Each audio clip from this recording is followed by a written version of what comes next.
Hi, welcome back to Hobby Life. This is part 7 of my Paranormasight playthrough. If you haven't watched the other chapters and don't like spoilers, then I'd recommend you stop watching at this point and either watch those ones or switch to a different playthrough from a different streamer, YouTuber that doesn't like voice their characters if you don't like that sort of thing.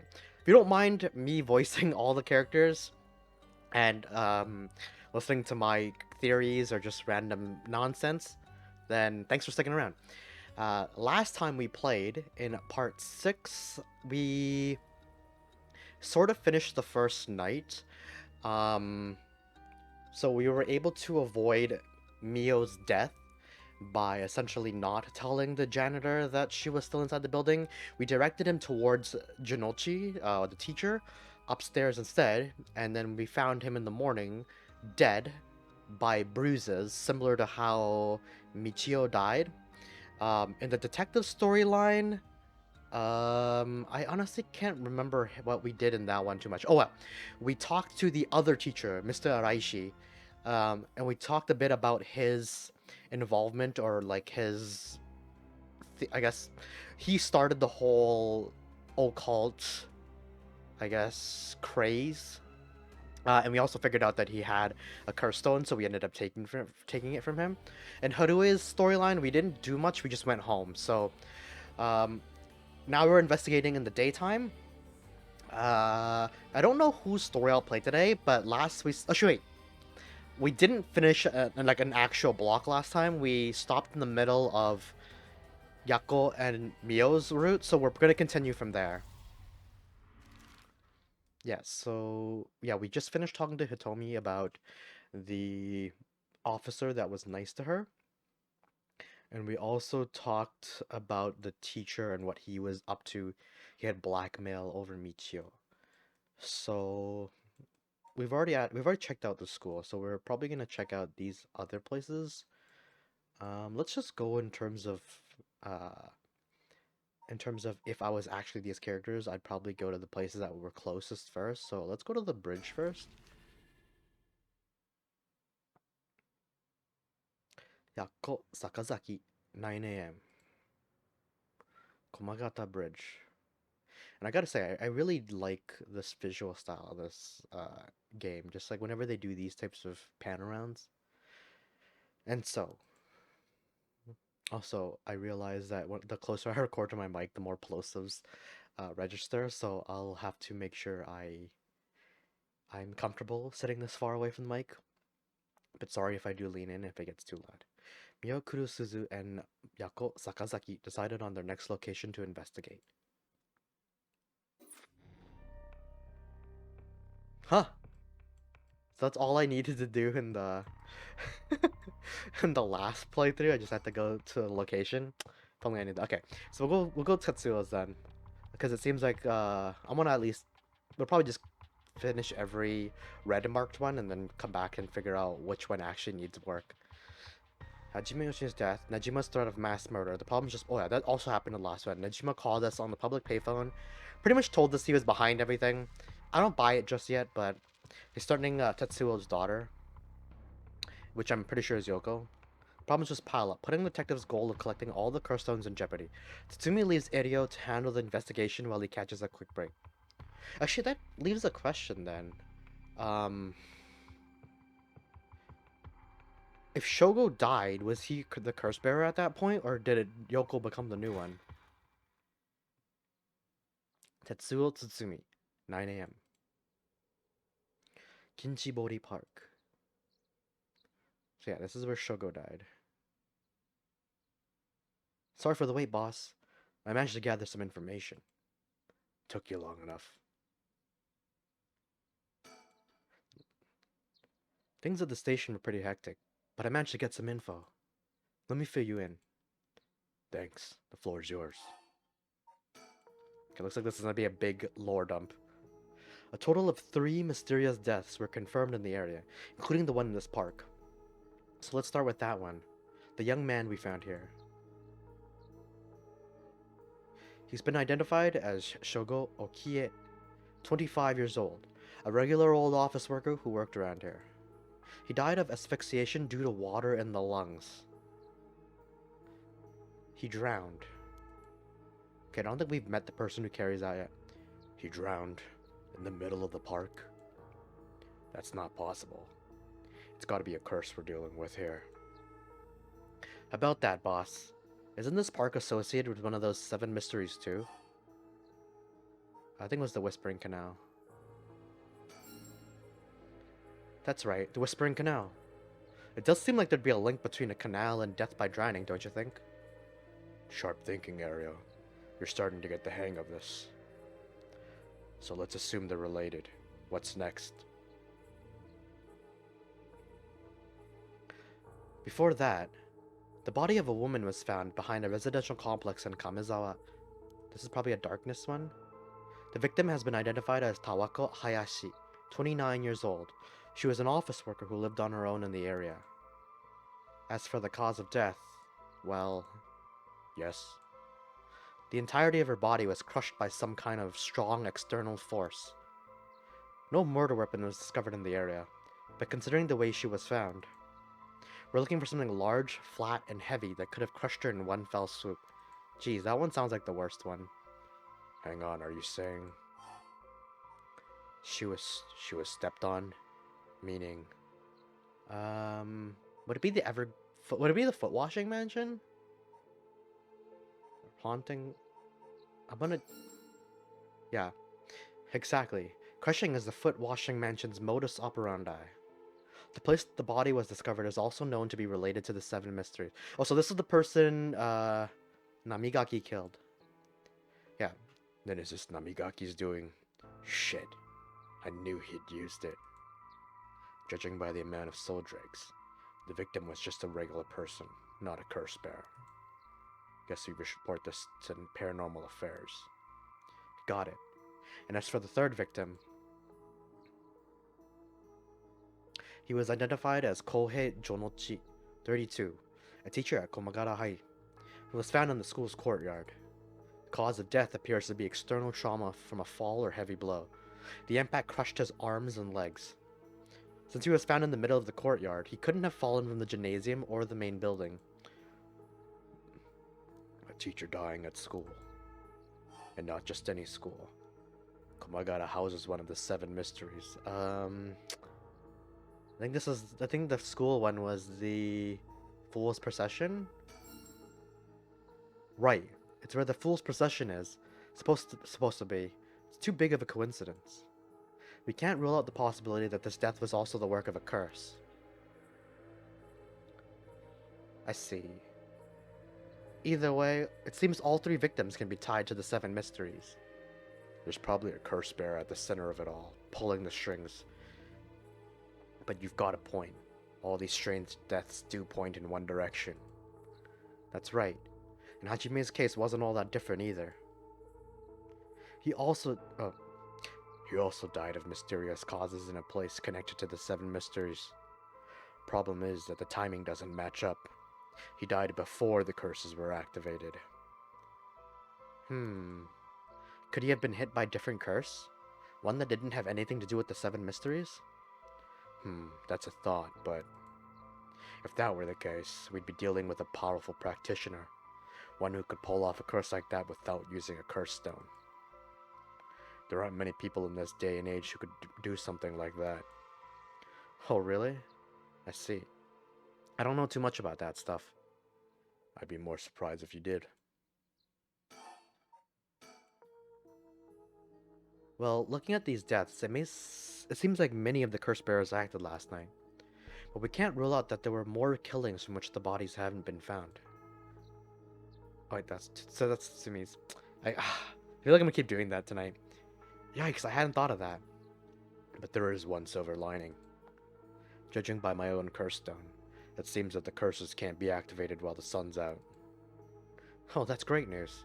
So basically, we're safe during the daytime? Exactly. It's also likely why Nejima gave us till dusk.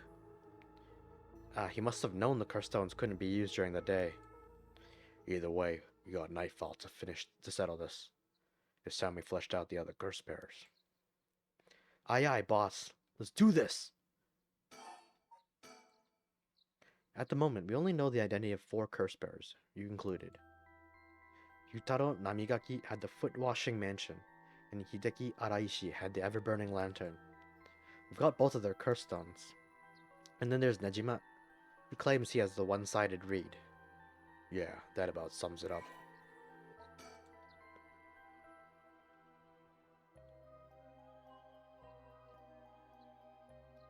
Taiko...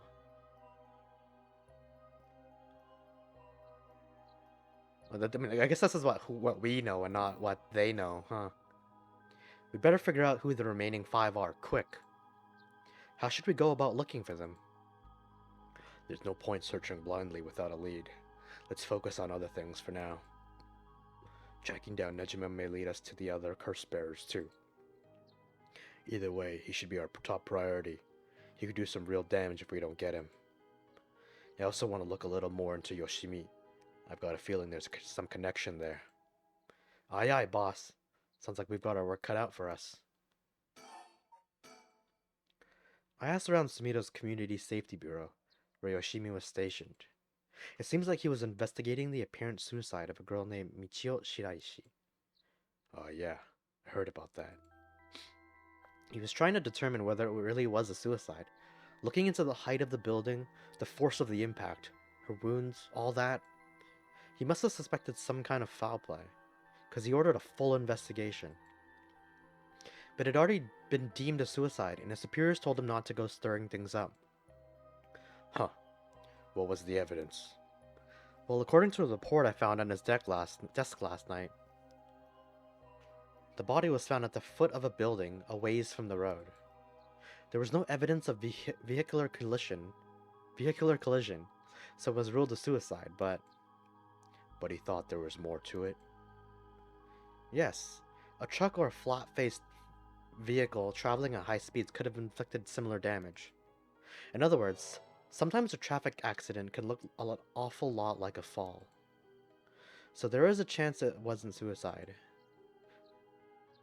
But what a terrible way to go. There were no brake marks on the road, meaning it would have been a hit and run. The vehicle would have hit her without slowing down at all. This is turning into quite the grisly case. But the vehicle couldn't have come out from a collision like that unscathed. Exactly. So I asked the traffic bureau to keep an eye out for any vehicles with frontal damage. But I haven't heard back from them yet. I don't think they're looking very hard. So we've got no proof. That said, if it was a traffic accident rather than a suicide, it's possible that someone silenced Yoshimi because he was on the verge of discovering the truth. That's true. You think the driver is the one who did him in? Not quite. Yoshimi had already talked to Forensics and Traffic Bureau, right? His death wouldn't have covered things up. You're right on that. Even if the suicide was a cover-up for a hit and run, it doesn't seem like enough reason to kill a cop. Oh, that's right. Unrelated, but I got something else too. I managed to get a hold of Michio Shiraishi's address. Yoshimi went there a bunch over the course of his investigation. Might be a good idea for us to drop by too. Good thinking. Hopefully that'll give us some more leads. Alright, let's move on to the next topic. Oops.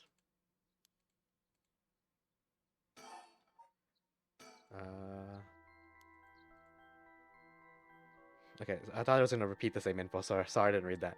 Community Safety didn't have any contact information for her on hand. Not even an address? Well, they had her parents' information, but when I called, they said they hadn't heard from her in a month. Lots of family issues. From the sound of it, they even said they didn't want anything to do with her anymore. That said, she still goes to school once in a while, so we might be able to find her there. Not sure we really have the time for a stakeout right now, but she could be a key witness. Can't we have Community Safety track her down for us? We can ask, but it might be tricky to get it done today. For starters, Komagara High School is closed today. Because of that teacher that died? That's right. Alright, but if it's not something we can do today, we might have to forget about it. Let's move on then. So I guess that one was talking about Hitomi probably? I got some information about Yoshimi's fiancée from Community Safety. Her name is Mayu Chozawa, 27 years old. She works as a beautician in the area. Look, I even managed to get a picture of her. Sure is a beauty. But... oh boy, here it comes. But what? Community safety hasn't been able to contact her since Yoshimi died. Not by phone or at her house. In other words, no response. Dead silence. Hopefully she's alive. There it is. Can things just be easy for once? Teshima.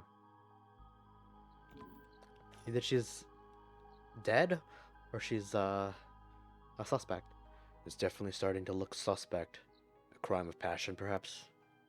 It is fairly common for people to be killed by a lover or a spouse. But Shimi was well liked, and they'd been together for over 10 years. You never know. Things could be different behind closed doors. I guess so. But we'll have to consider the opposite scenario, too. It could be that the same person who was out for Yoshimi is after his fiancée as well. She could be in danger. You're right. Either way, she's important to the case. HQ already has people looking for her. We'll know as soon as she's found. HQ has mobilized a search unit for Nejima, but so far we haven't received any word. Guessing he wasn't at home or at work. About that, apparently he vacated his last known address a week ago. You serious? So we have no idea where he lives? It gets worse. I checked in on the factory he was working at. They told me he was only there for a month before he quit. Hold on a second, you're telling me nobody caught that? Yeah, I thought like they had like parole officers and stuff. Well, I had the same thought, so I spoke to his probation officer. Turns out he'd been doing house visits and interviews, but never bothered checking it on his workplace. He also said he'd lost track of Nejima when he moved to a new place. Yeah, aren't they supposed to not do that? Jeez, that's sloppy. I've heard that they're giving parole to just about anyone these days because they're running out of room in the prisons. Which also means that there aren't enough probation officers to go around. Dude's probably overworked. So Nejima might have got to fuck about unsupervised. God damn it. That asshole is annoyingly good at faking remorse or insanity, whatever the situation calls for. Back when I arrested him all those years ago, just talking to him left a bad taste in my mouth. He's probably hiding under a false name, which will make it hard to track him down. That explained why he so brazenly made contact. That asshole. He's mocking us. Well, for now, paperwork to circulate his name and mugshot is being filed. That's gonna take way too long. We only have till dusk. Okay, I'm gonna actually adjust the audio a bit because the music's really loud for some reason. Oh, the voice is not even on. What the heck? Speaking of Nejima. Yeah. Ah. Did you manage to reach your daughter? It'd be best to put her in protective custody as soon as possible. Not yet. I can't reach her. They called, but she's not picking up. Wasn't home when they went to the house either. That's not good. Does that mean she never came home? And why weren't you the one trying to reach her? Shut up. I don't have her contact info, alright? Damn, she really doesn't trust you, huh? Either way, I told her mother that it was an emergency and that we'd send an officer to find her and get her to safety. She was real reluctant, but I got her to agree. I guess that explains why you got divorced. But if you, her former father, can't find her, how the hell did Nejima do it? Former, eh? That cuts deep. Yikes, sorry. Just kinda slipped out. Anyway, I suspect it has something to do with its curse echo. Back on topic already, huh? He said his curse could kill a lot of people in a short time. It may even allow him to act from a distance. I see. The one-sided read. What was that story about again? Something about a man stalking a woman who goes insane and chops her up. Yeah, of course he gets that one. Right, one of the more gruesome of the 7 mysteries. As for Nejima's whereabouts, all we can do is throw some more people at it till we find something. I'll check in with HQ frequently to see if they've got any updates. And that's about it. Shall we continue our investigation? We could go to Komagara High School to look into Hitomi Okuda, Or to Michio Shiraishi's house to find out more about her. I think it's more important to learn about Michio, because he told me said she's not really gonna talk to cops. She might trust one of us because we were like somewhat close to Yoshimi, but there's a lot we need to do, but not a lot we can do. This ain't looking good. We're gonna run out of time if we don't do something. Gotta keep moving. Okay, so let's move.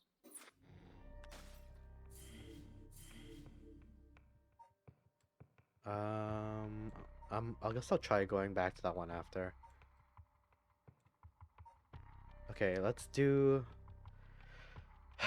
Harua's. Richter continues to gather information about curse stones while Haruo lies awake until dawn, preoccupied with prospect of bringing a lost child back to life. Haruo Shigima, 10 a.m.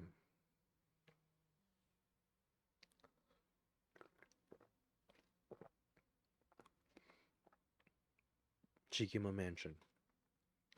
Good morning, ma'am. How are you feeling? I'm fine. I hope you can make good progress today.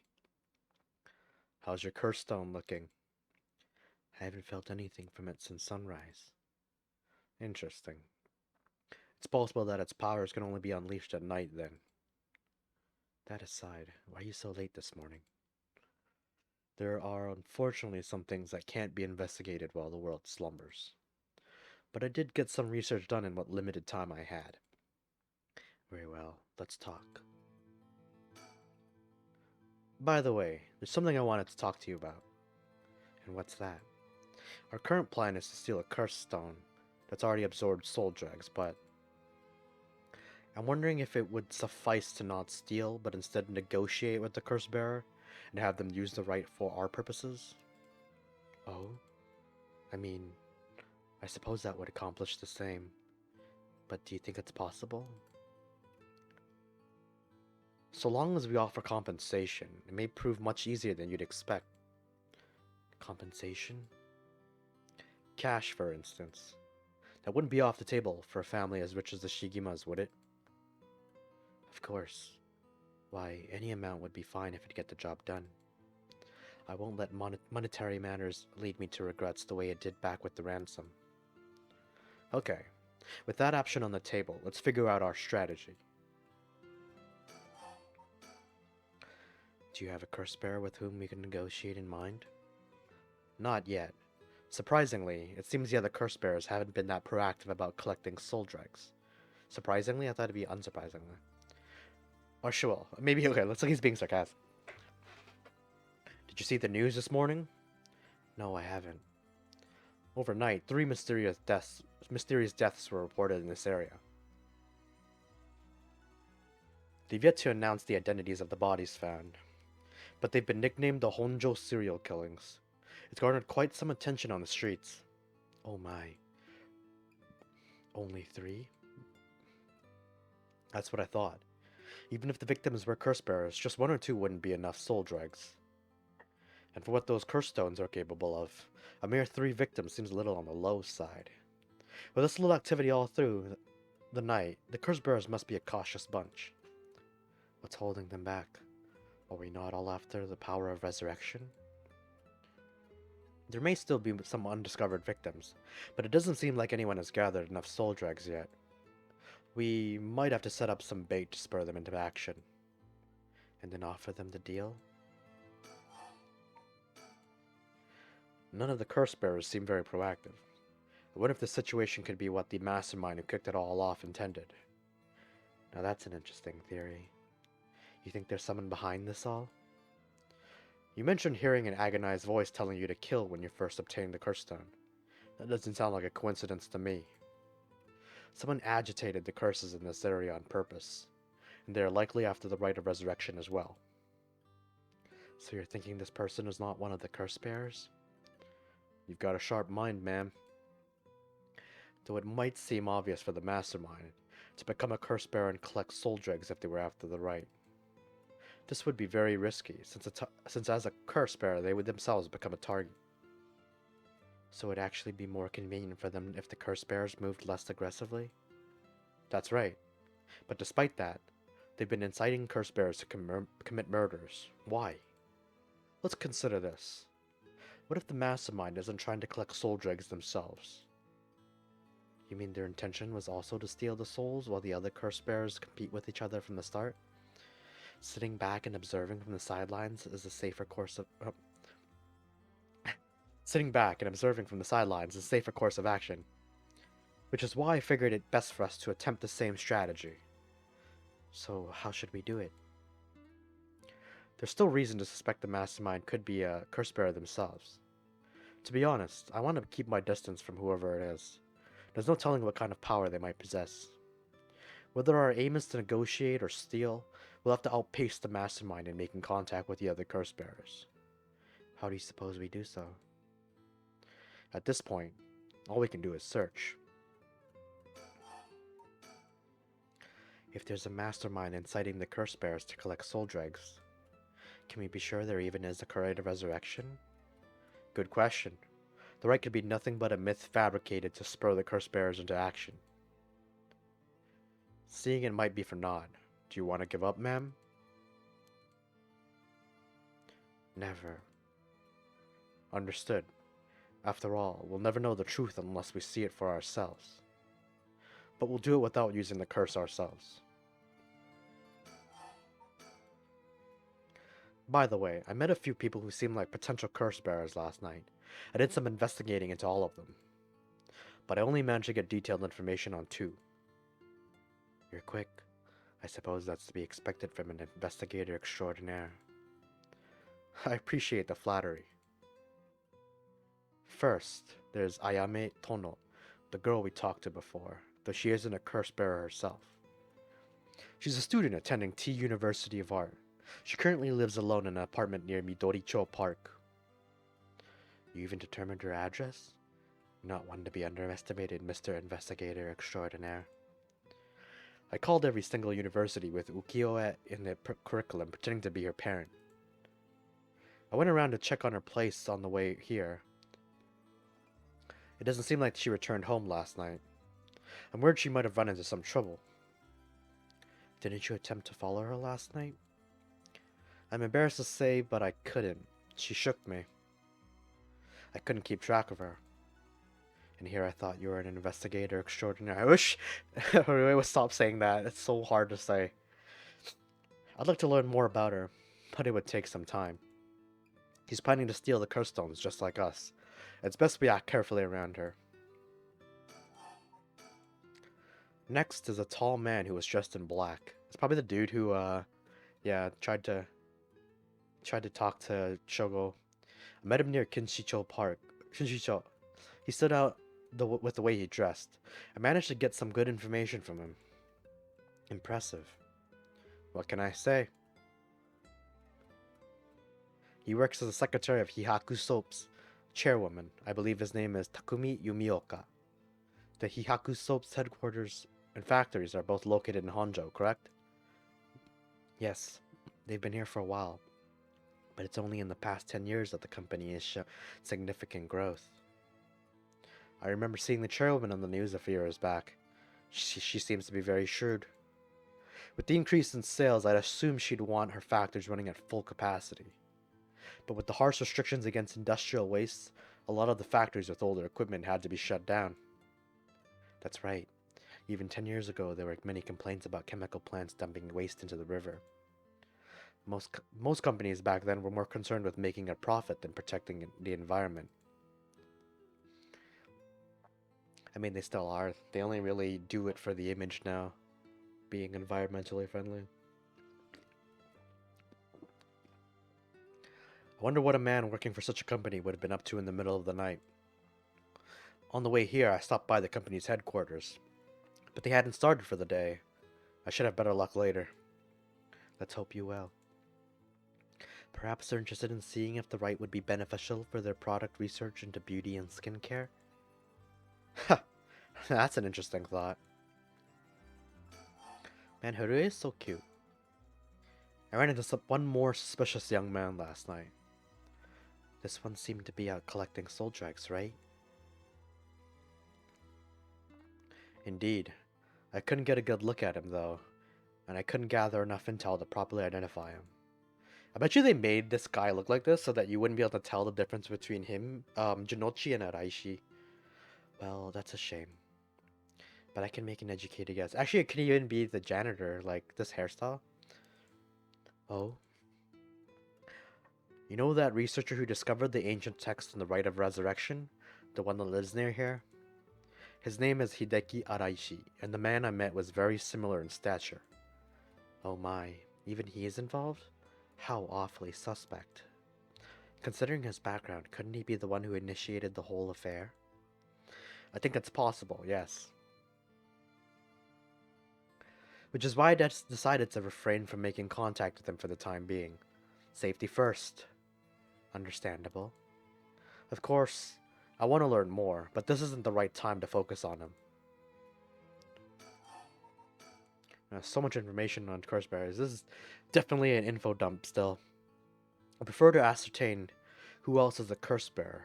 First, I'll return to Hihaku Soaps to see that man in black. Their headquarters are down south, Warigasui Street. Ugh. What a tongue twister. I learned something new about the criminal involved with the kidnapping. It concerns the serial killings. There was a body found at Komagara High School. The person was identified as a school teacher. His name was Kohei Jonochi. Do you think he was a curse bearer? Not sure. It's possible. But regardless, this means the two people who knew the truth about the kidnapping are both dead. Just when we were getting somewhere. It isn't enough to make me give up, of course. Still, we don't know anything about Michio Shiraishi's residence. It'd be wise to pay it a visit. Understood.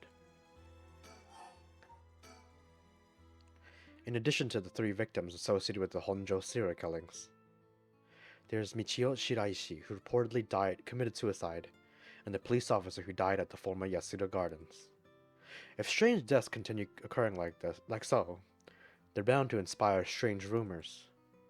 But those last 2 have nothing to do with the 7 mysteries, no? It's true. Both occurred a week before this accursed situation began. Still, it cannot be ruled out. It's possible that the mastermind was involved even with those killings. How? What if there were preliminary steps to awakening the 7 mysteries curses? Can we really assume they're unrelated just because the timing doesn't match up? Yeah, what if like each curse needs to be initiated once in order to like start the whole thing? Or rather, the police officer's death is so baffling that it'd be easier if it were connected to the curses. The victim wasn't the type to be caught off guard easily. Yeah, he knows. Because they're buddies, probably. You seem to know a lot about this. I suppose we weren't strangers. My personal feelings might be wrapped up in this one too. I see. If you were to investigate this matter more, you might get a lead on the mastermind. You're right. If we wish to focus on the mastermind's identity, this would be a fine starting point. We might even discover more deaths related to the curses that are on the way. We should pay attention to today's news. Well, that's all I have to report. Shall we continue with our investigation? What do you want to do? If you still can't use the curse stone, taking a walk should be a fine place to start. Right. Let's go together. I want to see what's going on for myself. In that case, I'll trust you to decide on where we should go, ma'am. Alright, so where do we want to go? South Gasui Street. That was where... I think that's where the Hideki lived. School, Midoricho Park. Okay, let's go whatever's close first.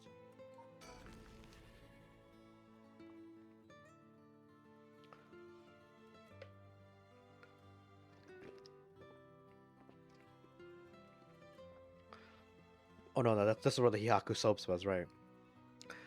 The Hihaku Soaps headquarters are on the other side of the South Warigasui Street. Nah. They were closed when I visited this morning, but it appears things are up and running now. To think a small soap-making company could grow so much in a short time. They have factories and warehouses throughout the area now. You can see why director and now chairwoman Natsue Yamamori is called the Queen. Hihaku Soaps.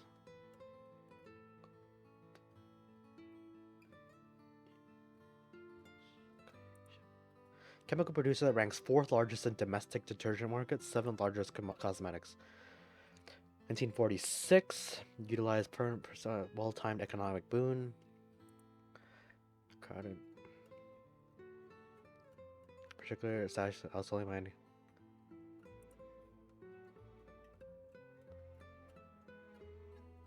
Kasuri, a type of patterned fabric? Huh? That seems like it's important. Natsue Yamamori. So this is the chairwoman.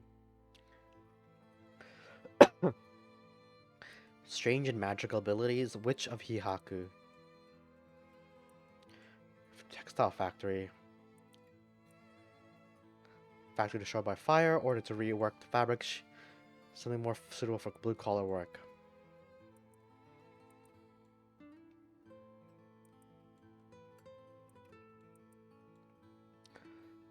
So this.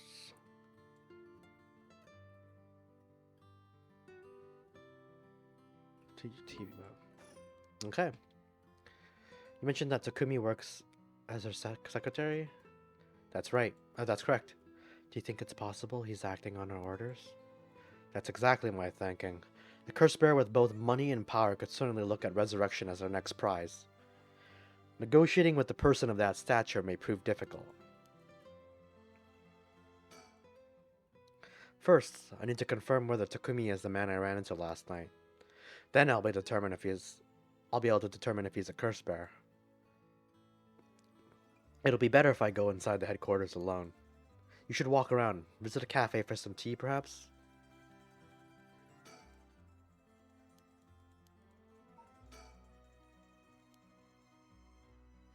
You're supposed to use money to negotiate correspondence. I'm going in. I'm going to go in. It might be a while, so feel free to find somewhere to kill time. Okay. Good luck in there.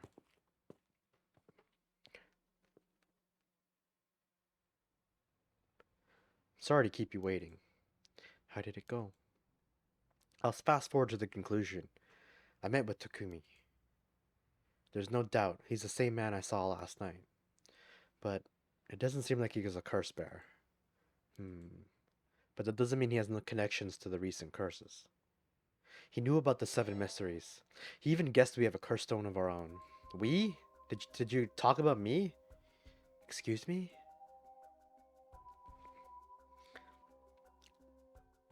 Damn, I can't remember what I did for his voice either. I tried to approach Takumi about a fallen item after I ran into her last night, however... You said your name was Richter, correct? I have a favor I'd like to ask you. I'm hoping you would hand over the curse stone in your possession. Curse stone? What are you on about? There's no need to play dumb with me. In fact, there's no time for it. I had all the same reason you did to think you were a curse bearer last night. And your arrival here only confirms it. You are a curse bearer, no? You're right. We lack time. I'll confess. I am a curse bearer. Okay. I possess the curse stone of the haunting clappers. I'm glad to hear the truth. Finally, this conversation is worthwhile. It is a dangerous item you hold. Give it to me. My company will take the responsibility to dispose of it. The company? I didn't know the soap business specialized in scrubbing curses clean. It is the prerogative of Miss Yamamori. Miss Yamamori is not even married. Okay.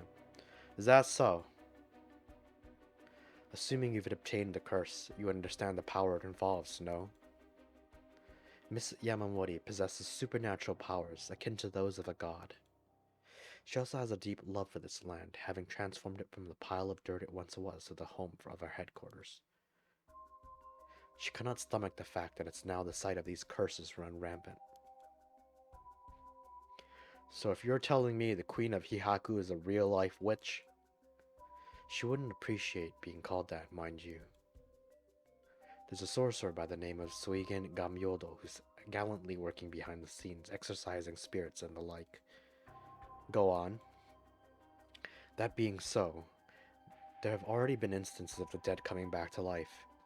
Do you understand the urgency of this matter? These are curses we're speaking of, tools which are used by wicked beings to possess people. The rite of resurrection is nothing but a fabrication meant to seduce the curse bearers into unspeakable action. If you truly understand what I'm talking about, you must hand over the curse stone at once. Very interesting. With that said, just how many curse stones have you acquired so far? If what you tell me is true, surely the company would have launched a large-scale search by now. We have 6. 6? Whoa. I can rest at ease then. And here I thought I was at risk of being cursed. It seems we are on the same page. Man, what a BSer. If that is the case, you should hand over your curse stone immediately. I'm sorry to disappoint you, but it's not actually in my possession at the moment. Considering it's important, I've been keeping it in hiding. Really now. Then I'll accompany you while you retrieve it. I'm sorry, but I've got something important to attend to. But I promise I'll return with it later. Very well. Then you won't refuse to provide your address and telephone number, I presume. How prudent of you. I'll oblige.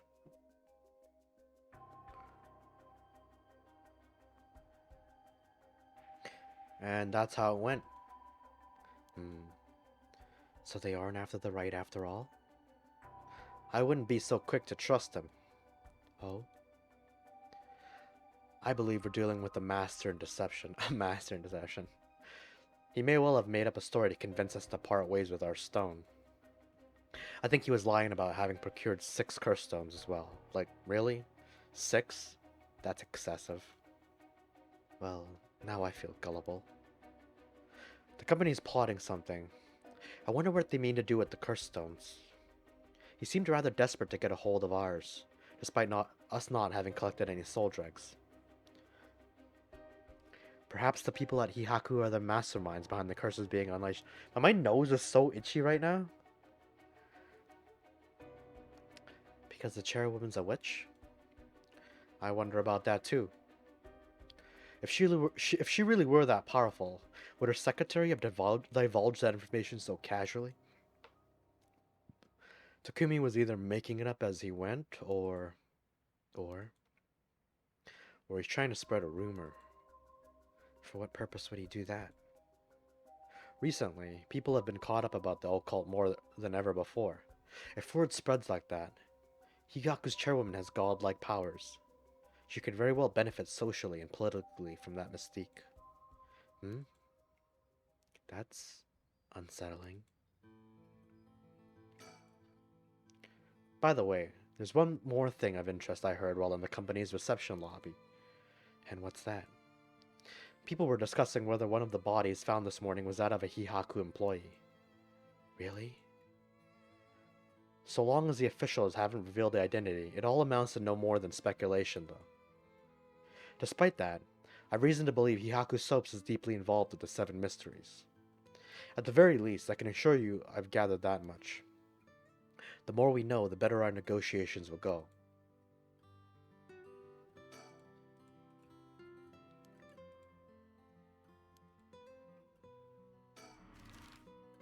Okay, let's go to the park now.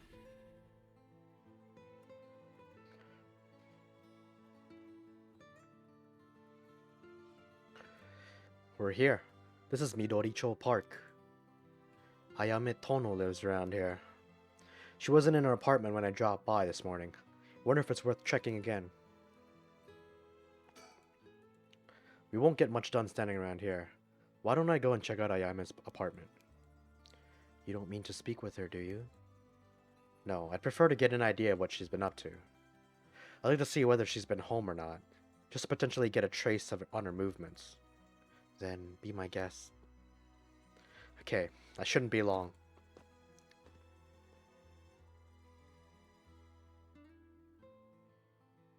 I'm back, ma'am. So, nothing? I'm afraid so. She still hasn't returned. However, I noticed a few people who seem to be related to the police force keeping watch in the area. I don't know if they've got eyes on our apartment, but they do appear to be watching the building it's in. Interesting. You've got a sharp eye to have noticed them despite being so covert. What can I say? It's part of the job. However, it meant I had to refrain from knocking on her door or looking through her windows. I wasn't able to check her electric meter or mailbox either, unfortunately. You're planning to go that far? We won't make much progress sticking around here. Okay, so I guess we're just getting out of this area then. I guess we'll go to school. Kamagata High School, front gates. Here we are at Ground Zero, Kamagata High School. I guess it's logical that the police got this place shut down. The teacher's body was found here after all. It's as if the students have nowhere to go now that the school's closed. This place is said to be connected with the story of the Fool's Procession. I wouldn't be surprised if a curse bearer decided to turn up. However, I need to find out if that teacher was a curse bearer or not.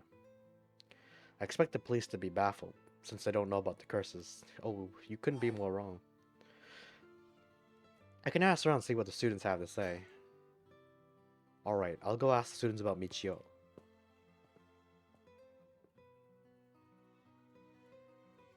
I'm back, ma'am. So what did you learn? That school kids sure love a good rumor. I was practically drowning in stories about Mr. Jonochi and Michio, most of which seemed dubious at best. Not surprising. Most of what I heard was hardly worth a second thought. But there was one story that caught my attention. Oh?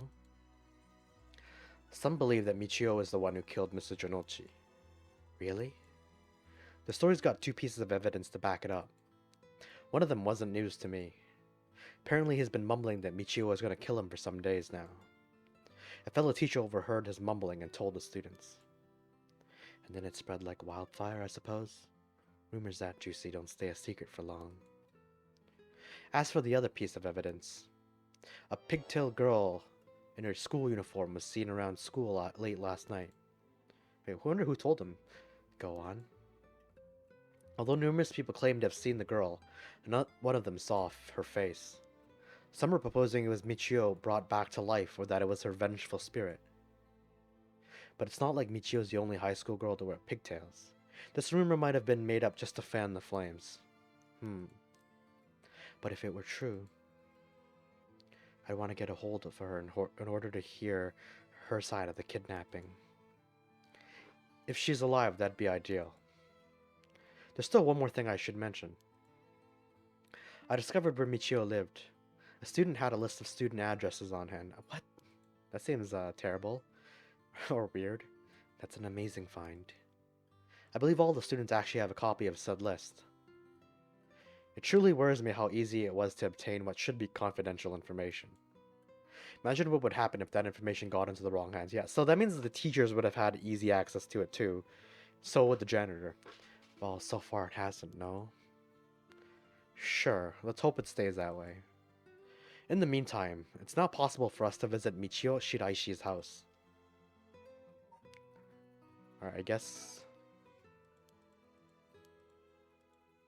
Police are probably too wrapped up in solving the case to be concerned with students' mental health. I can see that. Okay, so we can okay. I guess we need this information here. I don't know, man.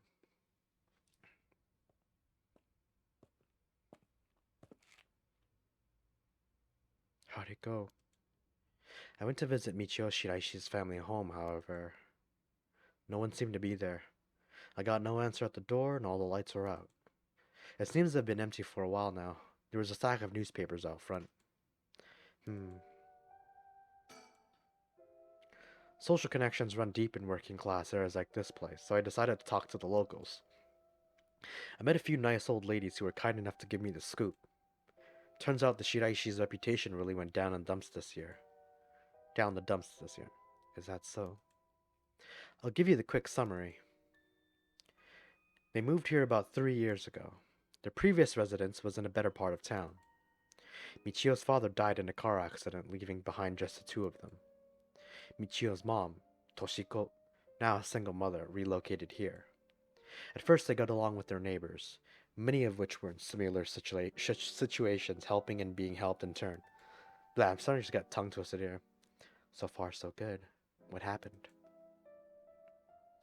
Well, as I said, the reputation began to go downhill about a year ago. A man recognized as Toshiko's common-law husband had moved into the household. His name was apparently Kankichiro Iwai. Neighborhood gossip is something else. Somehow everyone knew his name. So what of this Iwai character? He was apparently a vulgar fellow with a criminal record. He was prone to violent outbursts.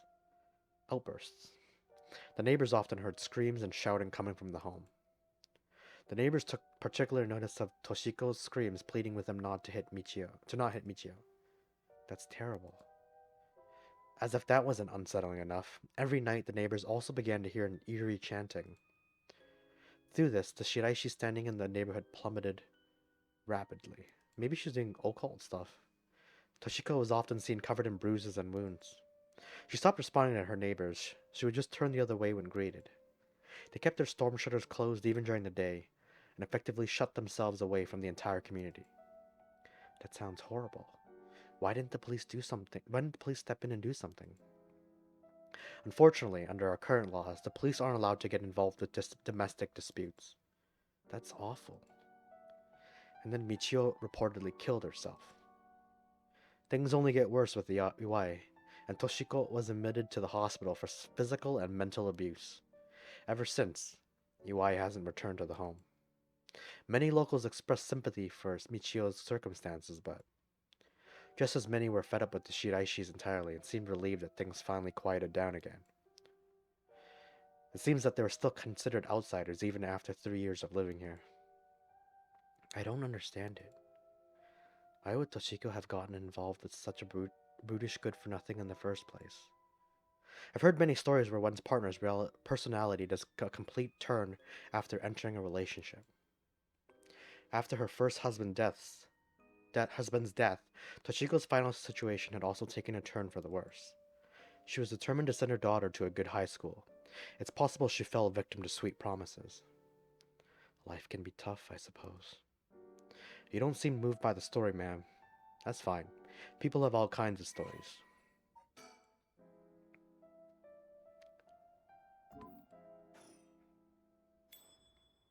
Hmm? Oh? So you came here too?